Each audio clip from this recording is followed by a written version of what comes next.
যখনই ফিউচার নিয়ে ভাবতে চান, ভবিষ্যতে সবথেকে খারাপ আপনার সাথে কি ঘটবে সেটাই কি সবসময় মাথার মধ্যে আসতে থাকে? ছোট ছোট বিষয় নিয়েও মাথার মধ্যে বারবার চিন্তা চলতেই থাকে। বা কেউ মেসেজের রিপ্লাই দিতে একটু দেরি করলেই মনে হয় আমি কি কিছু ভুল বললাম, কিংবা সব কিছু ঠিক আছে তবুও ভেতরে ভেতরে একটা অদ্ভুত অস্বস্তি কাজ করে। আমরা অনেক সময় এটাকে বলি আমি একটু বেশি চিন্তা করি, কিন্তু সবসময় এটা ওভার থিঙ্কিং নাও হতে পারে। কখনো কখনো এটা অ্যাংজাইটিরও অংশ হতে পারে। অ্যাংজাইটি মানে শুধু ভয় পাওয়া নয়, এটা এমন একটা অনুভূতি যেখানে আমাদের মাইন্ড আর বডি সবসময় একটা অ্যালার্ট মোডে থাকে। অ্যাংজাইটির ক্ষেত্রে কমন যে সিমটমসগুলো লক্ষ্য করা যেতে পারে সেগুলো হলো অতিরিক্ত দুশ্চিন্তা করা, অস্থিরতা, বুক ধড়ফড় করা, মনোযোগ দিতে অসুবিধা হওয়া, ঘুমের সমস্যা, মাসেল টেনশন, বিরক্তিভাব। তবে আপনি কি জানেন, সব অ্যাংজাইটি কিন্তু খারাপ না। সাইকোলজিতে ইয়ার্কিস ডটসন ল বলে একটি ল আছে, যে লটি অনুযায়ী খুব কম অ্যাংজাইটি আমাদের মোটিভেশনকে লো করে দিতে পারে, আবার খুব বেশি অ্যাংজাইটি আমাদের পারফরমেন্সকে এফেক্ট করতে পারে।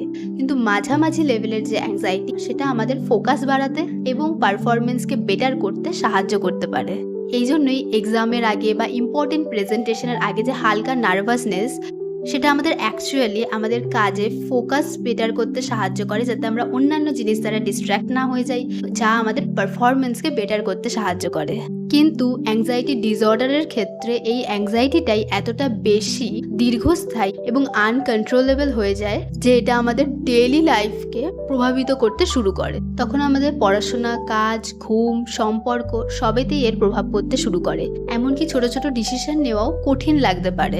অ্যাংজাইটি ডিসঅর্ডার সবার ক্ষেত্রে একরকমের হয় না। কেউ হয়তো বিভিন্ন বিষয় নিয়ে অনেক বেশি দুশ্চিন্তা করতে থাকেন, আবার কারোর বা হয়তো প্যানিক অ্যাটাক হয়।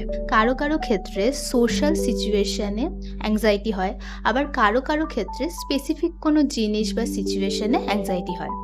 রিসার্চ অনুযায়ী অ্যাংজাইটি ডিসঅর্ডার বর্তমানে সবচেয়ে কমন মেন্টাল ডিসঅর্ডারগুলোর মধ্যে একটি। অ্যাংজাইটি হওয়ার পেছনে chronic stress, past experiences, trauma, personality factor, biological factor সবকিছুই ভূমিকা রাখতে পারে। তবে সবচেয়ে গুরুত্বপূর্ণ ব্যাপার হলো যে অ্যাংজাইটি কিন্তু ট্রিটেবল। লাইফস্টাইলের পরিবর্তন, সাইকোথেরাপি, রিল্যাক্সেশন টেকনিক এবং প্রয়োজনে মেডিকেশনের সাহায্যে স্বাভাবিক জীবনযাপন করা সম্ভব।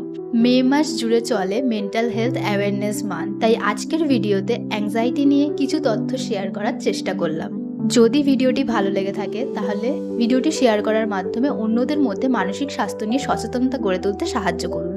মানসিক স্বাস্থ্য নিয়ে কথা বলুন, নিজের যত্ন নিন এবং প্রয়োজনে মেন্টাল হেলথ প্রফেশনালসদের সাহায্য নিতে কখনো দ্বিধাবোধ করবেন না।